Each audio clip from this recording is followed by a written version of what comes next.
parked this crate, and we're going down like this, and people were scared and people were sick, and the captain came on to reassure us by saying, ladies and gentlemen, I'm sorry about the turbulence, but I can assure you this will be our final approach. Now here's the way it works with cliches. I first became aware of this when I heard the following conversation between a fruit shop owner and a 5-year-old boy. The 5-year-old boy had said to the fruit shop owner, what are all those red berries? And he pointed to all these red berries. The answer was, son, they're not red berries, they're blackberries. They're only red because they're green. Now this is the sort of language that we're dealing with. Now here's the way it works. I decide I'm not going to tell you the truth because I can't afford to tell you the truth, or I don't want to tell you the truth, or I don't think you should know. So because I'm going to tell a lie, my brain says, now wait on, let's have some of these cliches. They'll try to be as honest as we're going to lie. And I'll start popping some of the following statements if I'm going to lie to you. They include, well, to be perfectly honest. Now, how many times have you heard somebody say to you, look, to be perfectly honest, and you know here inside that they're not telling you the truth? They say things like, well, look, to be frank, meaning I haven't been frank up until now.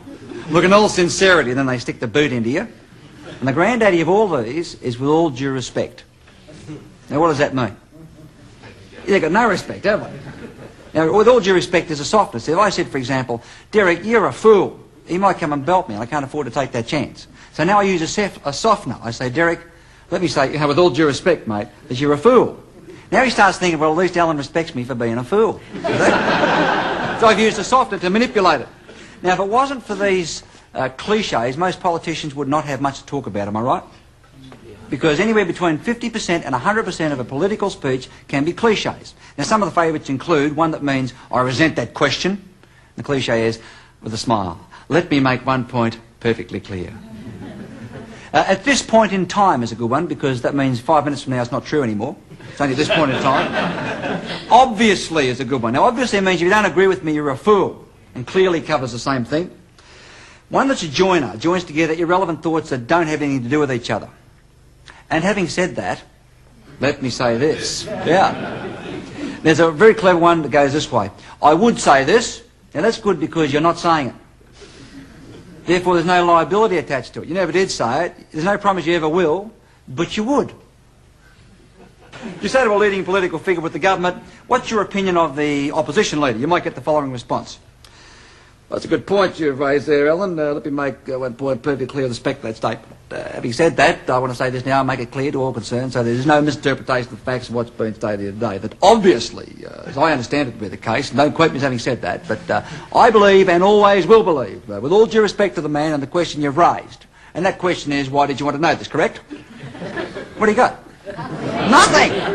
But it doesn't matter. 60 to 80% of your impact is the way you look and move. 20 to 30% is the way you sound. Provided you gesture and move, you can get away with almost anything these days.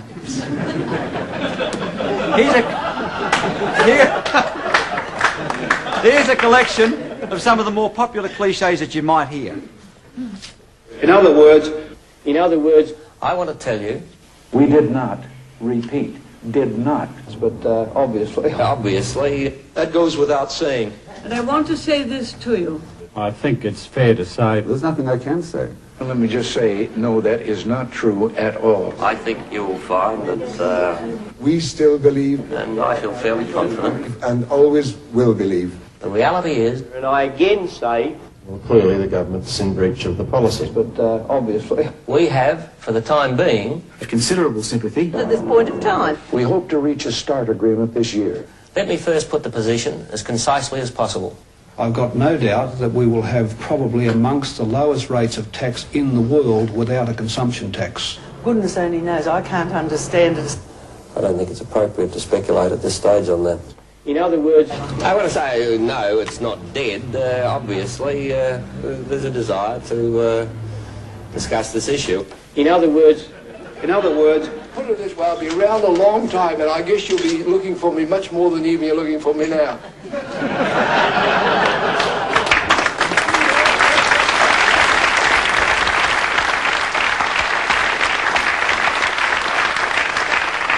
Now that last man, Sir Joe, never used any of the cliches in talk language. He used fillers. Now a filler is where someone puts a microphone in front of you. You must open your mouth and some noise has got to come out before you say what you want to say. Remember, he had 3 favourite fillers. Remember what they were? My goodness gracious me. Don't you worry about that. And the last one was? You mark my words.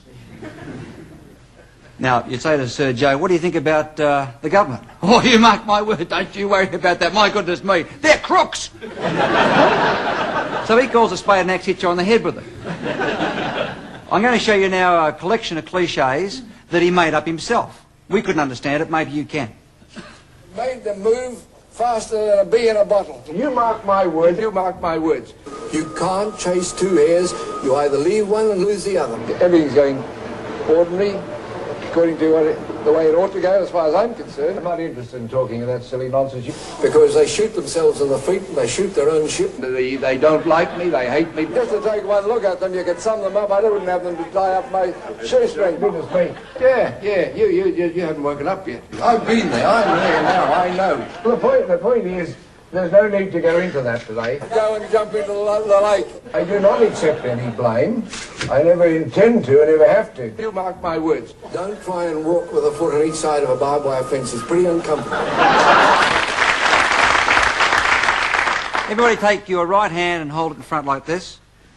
Now hold it across on top of the left knee of the person beside you. The left knee. Now put it on the top of their knee. Rub it just back and forth a few times. Okay, cut.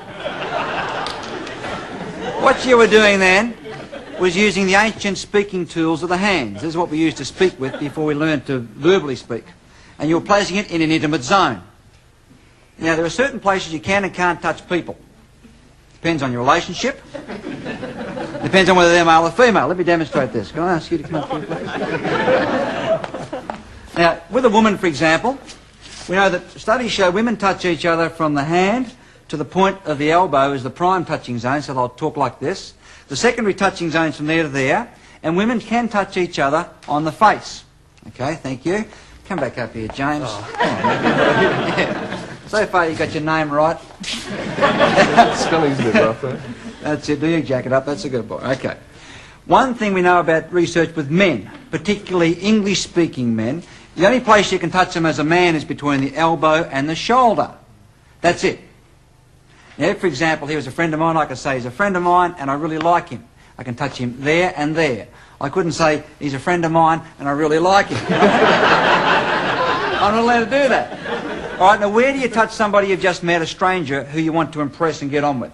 Well, we know from studies that waiters who touch patrons between the elbow and the shoulder when they're explaining a wine menu or when they're explaining the food and asking how do they like the service get 5 to 10 times the tips of the waiters who don't touch at all.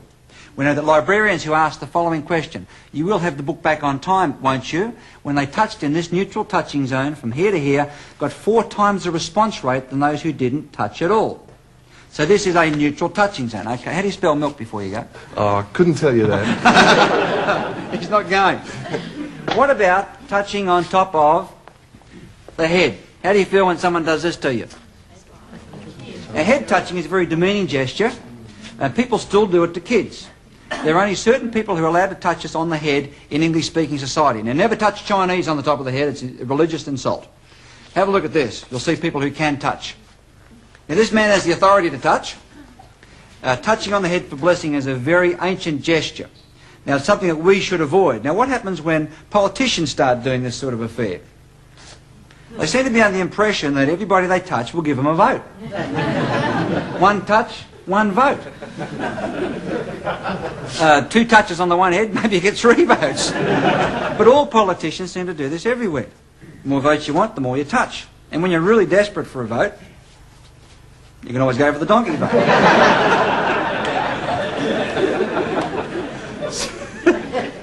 Something else we know about touching is this thing called a handshake. Hello? Hello? Hello? You're allowed to touch on the hands when you meet somebody. Now, one thing you'll learn about hand touching is this. When men meet other men, hello there, single-hander, single-hander for this man, single-hander for this man. Now I see a woman I like. She gets a double-hander. Again, single. G'day, mate. Hello there. G'day, mate. Have a look at the screen.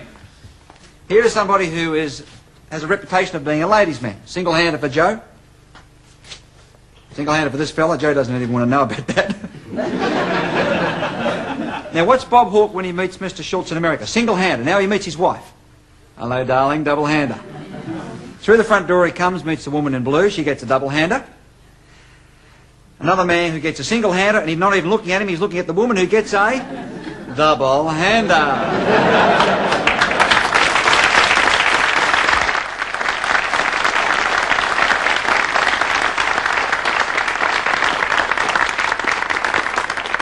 Okay, what happens if you're a well-known person like royalty or politician? You're meeting the crowds, and all of a sudden someone's got you in a handshake and won't let you go. How do you get away? What sort of technique do you or don't you have? Here's a couple of very well-known identities. Let me show you what they do. Now, Andrew Peacock's never had a technique for getting away. He tries to break with his left hand. Watch this. No, she's not letting him go. You're staying right there, fella. So all he does is try to walk off and take her with him. Now, here is an expert in handshake release techniques. He's been locked in this one for about 90 seconds. Now, what Charles does, he changes the subject and pretends to pull his hand out and point over in the distance. Changes the subject, pulls the hand out, and, oh, it's over there. Now, in this next scene, this woman's got hold of Bob Hawke's coat tail. Now, he knows he's trapped and she's not going to let him go. But he's got to move on. Now, notice the solid red brick wall behind them. Now, someone has said, move on. Now, his first strategy is to try to push her forward to break the grip. Now, I want you to watch behind her as they come forward. Watch what she does as he pushes her. Here comes her left hand, got him. Now, her right hand, got him in a lock. He tries to do a sudden right-hand turn. She does a right-hand turn with him, and they both walk into the red brick wall.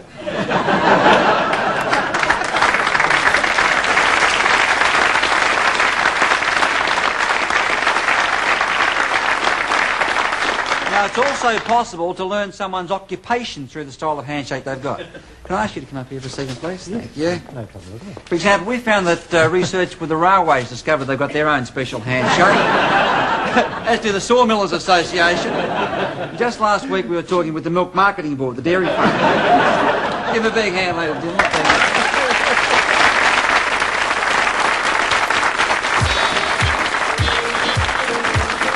Now, most people ask questions, but most people don't ask the right sort of questions. Here is the way a typical interview might go at a party or a business function. What's your first name, please? Yvonne. Yvonne? Yvonne, what is it that you do? I'm a receptionist. Receptionist, And how long have you been a receptionist? 3 months. 3 months, You like it? Yeah, it's great. Think you might stay at it? Yes. Think you could stay where you are or move to somewhere else? I have to stay where I am, yes. Pretty good job then, is it? Yes. Great day, isn't it? Now, as humorous as that may seem, most people ask questions like that. They're called closed-ended questions, and the conversation goes nowhere. Now, closed-ended question either gives a yes or no answer, and then the conversation dies, or it gives a simple numerical answer, like how long have you been there? 3 months, then it dies. Or sometimes we tell them the answer and the question. We're one of the only countries that does that. We say, how you going? Good? How's your father? All right? Now, closed-ended questions make the conversation die, but even the experts ask closed-ended questions. Here's 2 interviews. The first interview has 6 closed-ended questions and the conversation dies. The second one has 13. Have a look at this. Even the professionals do it. Hello. Hello, is that you, Marianne? Yep. How you doing? Good, thanks. You having a good time?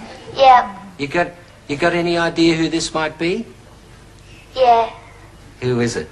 Johnny Young. Hi, sweetheart. You having a nice day in Brizzy? Yeah. Great. And you'd like a request on Young Talent Time? Yeah. Now, in this interview, we're talking about turtle eggs. She breaks all the rules in this. Watch. So there's egg on the end of the stick? Yeah. Right. And how many eggs will you find in a hole? Oh, 40, sometimes 30. Do you often dig for eggs and find that someone's been there first, like the dingoes? Yeah. Does that happen a lot? Yeah. How long do you boil them for? Oh, it's half an hour. Half an hour? Yeah. It's a long time. Do they come out hard or Yeah, soft? Yeah. Like, Soft. like a chicken egg? No, soft. It's cooked. So you just boil them. Would you eat them with anything or just straight? Straight. Do the turtles lay eggs all the year round on the beach here? Yes. Is there a time when they've been there too long and they're no good to eat? No. You eat them all the time till they hatch, can you? Okay, that'll probably do.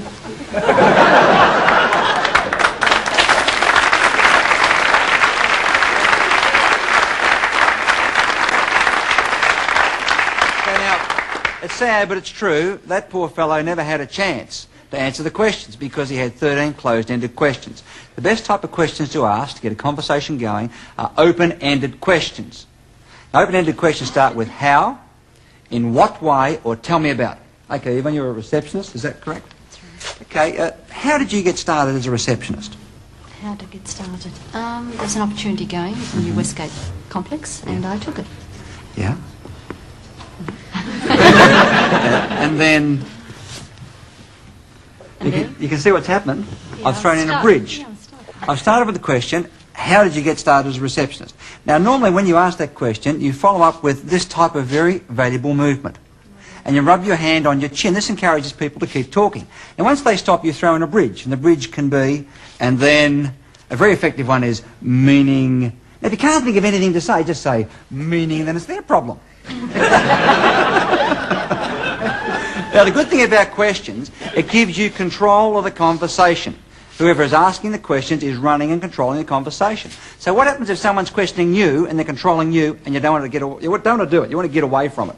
Well, let me show you how the professional question escapers handle it. Have a look at this. These are some of the techniques. Walk near a helicopter or a plane and pretend you can't hear. Very good technique. You just can't hear the embarrassing questions they're asking. Laryngitis is good. Or you can just turn the other way and wave in the distance. He's waving here to fictitious people. Waving to his own security men. You can put it off till later. I'll tell you next week. I'll tell you next week. All the best. You can turn your back on them. Oh, well, I mean, events have taken their course, haven't they? I think I've said all that I need to say over the past few days about it. You can try and explain it and be submissive. As far as I'm concerned, that's the end of the matter. I won't be responding to any further questions on the issue. Read the subtitles, this is self-explanatory. I don't mind having my photo taken. When you do start talking on me with sweetheart, those words forward, okay? Try this. How rude. How rude. Next question. Remain the bar. Why should not? You think you've been unfairly treated? No, I don't think I've been unfairly treated at all. You read the statement? Why did you do it, Mr. Brown? Brown, why are you so angry about the Oh, press come about on, you silly little girl. Mr. Brown, why are you so angry with the press about it? I think you're a team of girls, that's why. That was tough, but here's an example of blatant aggression. Now wait a minute. Oh, no, you can't. Can you let me finish? Now, the rest of them want to hear that. Just contain yourself, will you? Good.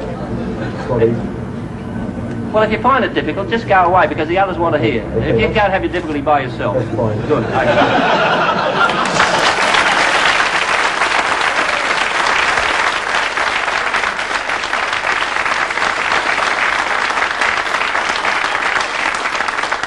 The best way to handle being asked a question is ask back a question. So if someone says, tell me about such and such, you say, that's a good question. Why did you ask me that at this point in time? Nod your head and you've got the control. Now, everybody loves to go to parties. They're great fun. We have a good time. We meet interesting people. They're also a terrific place for you to check each other out. So that's why at parties you see lots of preening. That is, if she likes him and he likes her, the bodies start doing certain things. For example, in the case of a woman, if a woman likes you fellas, you get lots of hair touching. Now, there's a relationship between how much she likes you and how much she touches her hair. So if she's not touching her hair, maybe you're bombing out. Now, you've got to be careful you don't take one signal and say it's got a conclusive meaning. Like if she's trying to arrange her hair and you jump in with the wrong open-ended question, I mean, you're in trouble. Now, with men, you'll see preening as well, but it depends on how old they are as to how it looks. If they're, for example, under the age of 25, you'll see the both thumbs in the belt. How long have you been at this party, darling? Real subtle stuff. If they're over, say, 30 to 35, the older male, And if he's got a tie on, you'll see lots of this sort of thing happening. Now, if he's over 40, you don't see thumbs in the belt or ties, you see this one. Thumbs go on the side of the pants. They come up around the front, down, they do this, and they stand there doing this.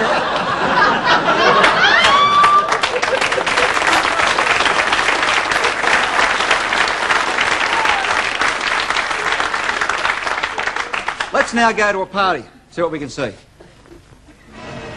There's two types of conversations you'll see here. First of all, there's the verbal conversation, what we say. Then there's the body language conversation, which adds up to 60 to 80% of what we actually feel and think. Now look at this. See what the man on the right's doing to this woman? He's wiping imaginary pieces of dust off her shoulder. This is a territorial gesture. He's claiming her as his property for the benefit of that other man. What he's saying is, back off, fella. Now notice they're all smiling, but look at the arms. A lot of aggression, a lot of hostility. She's holding a wine glass with two hands, and she's standing between them. She hasn't decided which way to go yet. Now we have bookends. Now the fellow in blue was sitting like this first. This other woman, this young girl, wants to get his attention.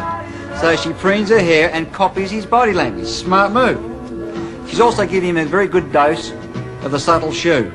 Now the girlfriend in the middle gets a feeling that she's not doing so well. Very effective strategy. Now this next scene, you'll see the man on the left has hooked his thumb in his belt. Look at that. The guy on the right is starting to use aggression signals. See the finger?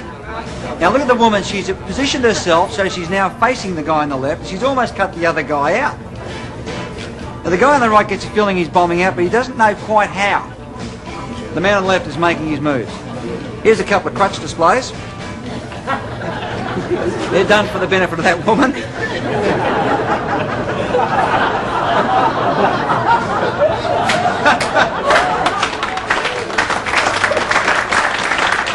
Now what's this? What's the subtle preening signal? They're talking business. Hello, darling. Now this woman is feeling pretty cool about it. She's using the most confident and powerful position a woman can sit in. This is a good one for business women, I'll tell you that. Leg twine, steeple position, pinstripe suit. She's very powerful. She knows she's got these guys on toast. Meanwhile, back at the ranch, good hip action on the guy on the left. Now look at the woman in the middle's doing now. Look at this. Oh, she's really responding to that. Yeah, the guy on the right, he's almost behind it now. All he can do, because he's losing out, is use aggression signals. But look at the smile on their face. Watch his finger come out and threaten while he's smiling.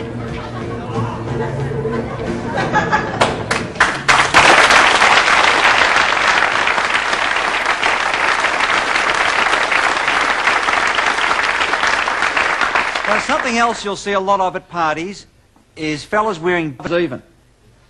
But we also know that a man with facial hair, a moustache or beard, outperforms the clean-shaven one in his ability to meet and be successful with women. Now I'm going to tell you a little bit about the 10 stages of courtship.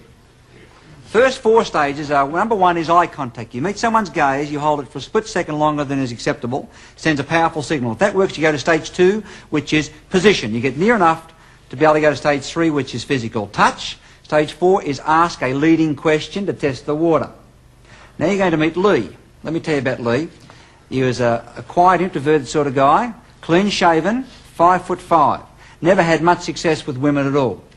So the first thing we said to Lee was, grow a beard. Your chances go up twice just by putting the hair on your face. Now he grew a beard. It wasn't exactly what we had in mind. I've got to tell you that in advance. But nonetheless, it was a beard. Let me show you what happened. This is Lee.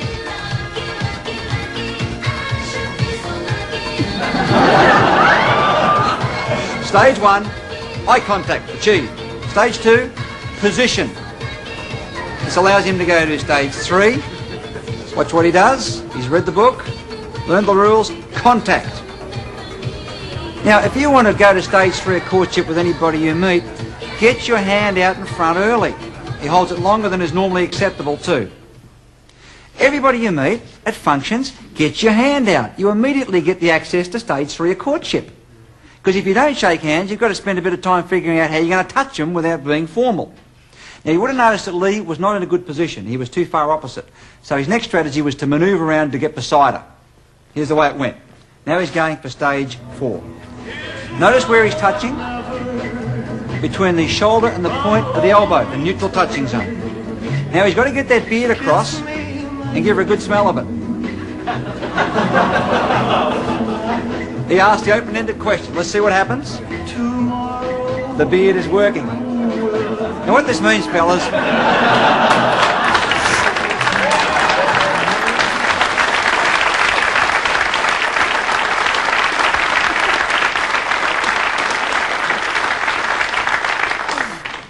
Now I'm going to show you what happens if you speed up the courtship process. If you go too fast, or if you skip some of the stages.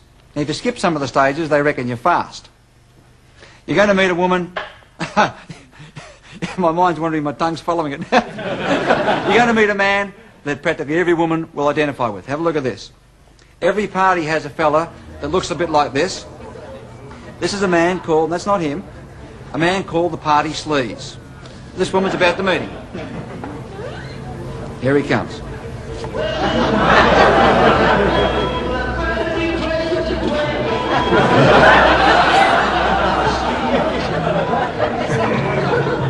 He's got the compulsory white shoes and pants. He's got all the adornments that these guys wear. Now, he doesn't have a beard, but he does have a hairy chest. He's got the compulsory medallion. Now, hairy chests are only half as good as beards. He's now going for stage 1 eye contact, but she's not looking at him. That makes him impatient, so what do these guys do? Well, he skips stage 1, goes straight for position, which he does subtly.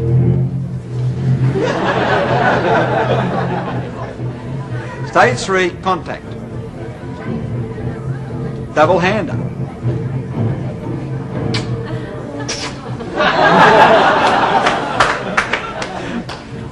Now he goes for intimate touch. Have a look at his hands. How many fellas have you seen talking to women with low-cut dresses who do this? This is the double group position. Now he's got to get the hairy chest over so she can smell the scents in it. Here comes the question. What this shows, you might have a hairy chest, but it's not as good as a beard.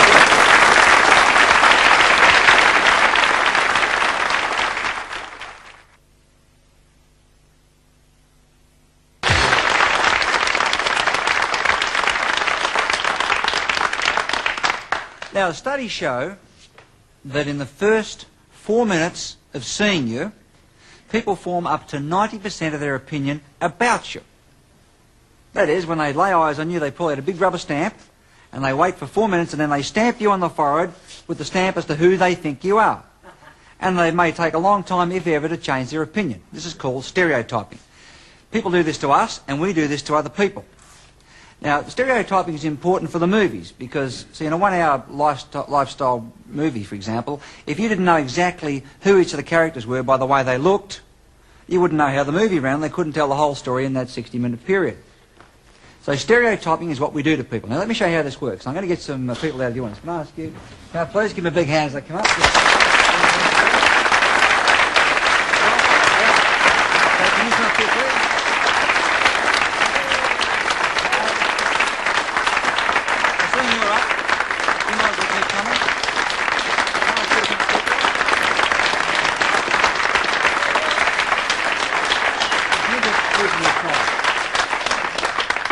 These 5 fellas.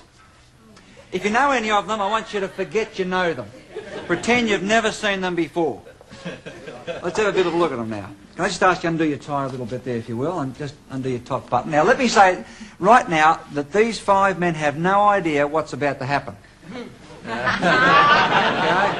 Now, notice we have 5 standing in the Prince Charles position as well, hand behind the back. Look at that. Okay, let's just have a look at this. We'll just undo this a bit more. Over your shoulder. You felt personal. Okay. Let me tell you what happens with a cowboy movie. Cowboy movie has 5 stereotypes to make it work. First of all, there's always a good guy. Tell me about the good guy. White hat. White hat. What else? Clean cut. Clean shaven. Anything else? Yeah, he's got a good smile. He can sing. Clean clothes. Always walks into town with both thumbs in his belt because the women love it, right? There's always a villain. Otherwise, you couldn't have a cowboy movie. Now, to keep them apart, you've always got a sheriff. There's always a banker. I've never seen a cowboy movie that didn't have a town drunk.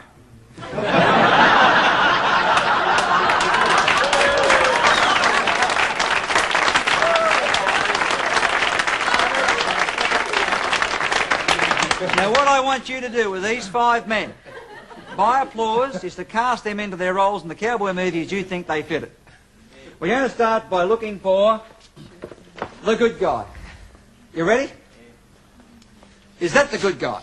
No. Is that the good guy? No. Is that the good guy? No. Is that the good guy? Yes. Congratulations, come forward. The good guy.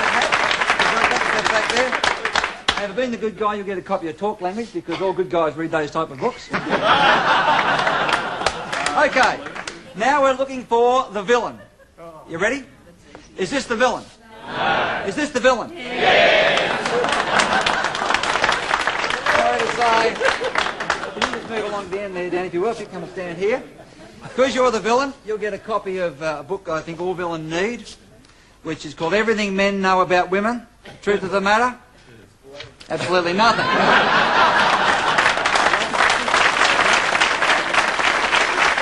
Okay. Moving you guys. Come on, don't be bashful. 3 remaining positions. The sheriff, the banker, and the town drunk. Looking now for the banker. Is that the banker? Yeah!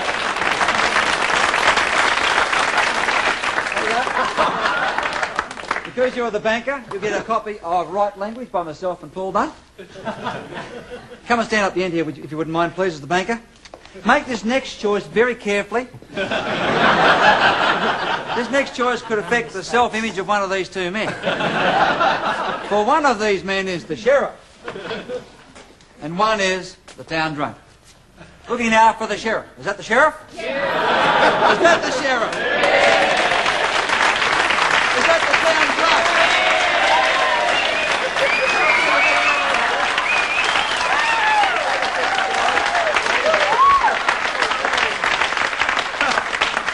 Sit down, fellas. You can keep your hats. Let's analyse some of the basic things that happened in that exercise. First of all, we know from studies when you have a clean-shaven face on a man or a woman, you've got the good guy. Now, again, this is because signals transmitted from the face are covered up by facial hair. The minute you put whiskers on a man's face, moustache or a beard, without exception, you've got the villain. Now, does that mean, then, for those of you who have moustaches and beards, you've got to rush home and shave it off? Yep. No, it doesn't mean that. What it means, you need to be aware of in the first 4 minutes of meeting someone new, that you will be stamped as the villain and treated that way unless you do something to compensate it.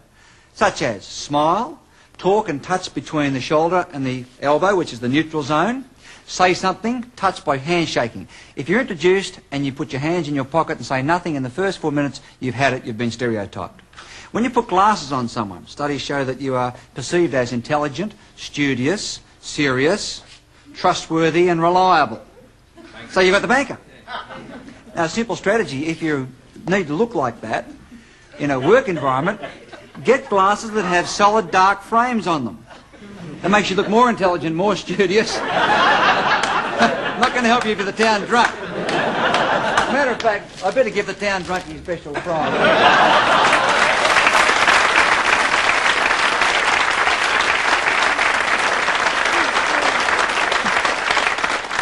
Now, when you get grey hair on a man, or no hair if he's bald, those 2 body signals send high status. So you've got the sheriff. The minute you've got someone with their clothes that don't match, and all we did with the town drunk was put his tie over his shoulder, undo his belt, you've got the town drunk. That means if you go to meet anybody for the first time and your clothing doesn't match, it's not coloured right, or it's not neat, they're going to think, in effect, here comes the town drunk. We're going to now see how perceptive as a group you are. I'm going to ask you to rate and evaluate me. Now, you've all had about 10 minutes tonight to have a good look at me. Let me ask you the following questions. I'd like your answers.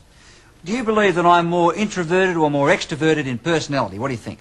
Who thinks I'm more extroverted? Put your hand up. Okay. As a kid, did I come from a large city area or do I come from a small country town somewhere? What do you think? Who thinks small country town? What's your criteria for that? The fact that you're extroverted. The fact that I'm extroverted. Means I come from the country. Good clear mind, this fella, not all clubbed up with the facts.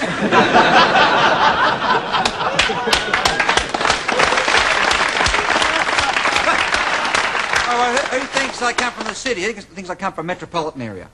Yes. Okay. What's your criteria for that? You'd have to survive. All right. Do I come from a large family, lots of kids, or a small family, just a couple of kids? Small. Who thinks small family? Who thinks large family? What's your criteria, please, for large family? Because you're extroverted. Because I'm extroverted. I had to fight to get above the crowd. That makes sense, all right? Am I married or single? Now, single includes separated and divorced. What do you think? Single. Single? Who thinks I'm single? What's your criteria, please, for that? No ring or anything. No ring, yeah.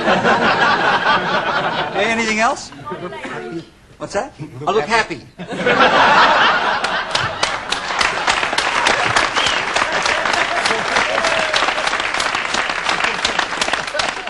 Okay. Whereabouts are you from? From Melbourne, sorry? From Melbourne. I heard what you said, I'm just sorry. Who thinks I'm married? Who thinks I'm married? Okay, majority. What's your criteria for that? Grey hair. Grey hair. I'm working for a living, all right? If I was married, which the majority of you seem to think is the case, to what sort of person would you expect to find me married? Blonde. A woman. That was good, a woman. Assuming it was a woman, Mr. Town Drunk. Would you expect her to be more extroverted or more introverted? Introverted. Who thinks she's introverted? What's your criteria? Don't get a chance to get a word in. Don't get a chance to get a word in. Opposites attract. She's introverted. Is she more blonde or more brunette and toning? Blonde. Who thinks she's blonde? Who thinks she's more darker colours, more brunette? Okay. She's shorter or taller generally than me? Who thinks she's shorter? She's a short, introverted brunette. Okay.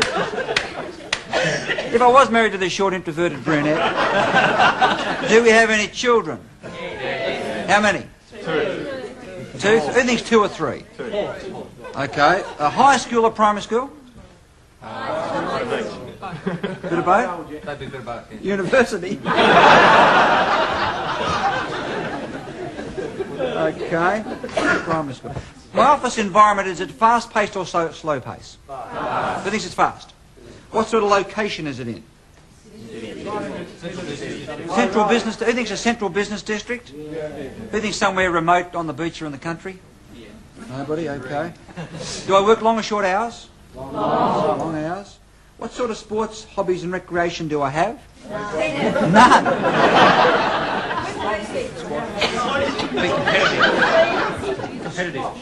Competitive squash, tennis, anything else? Golf, squash, tennis, some sort of a ball sport, is that roughly the idea?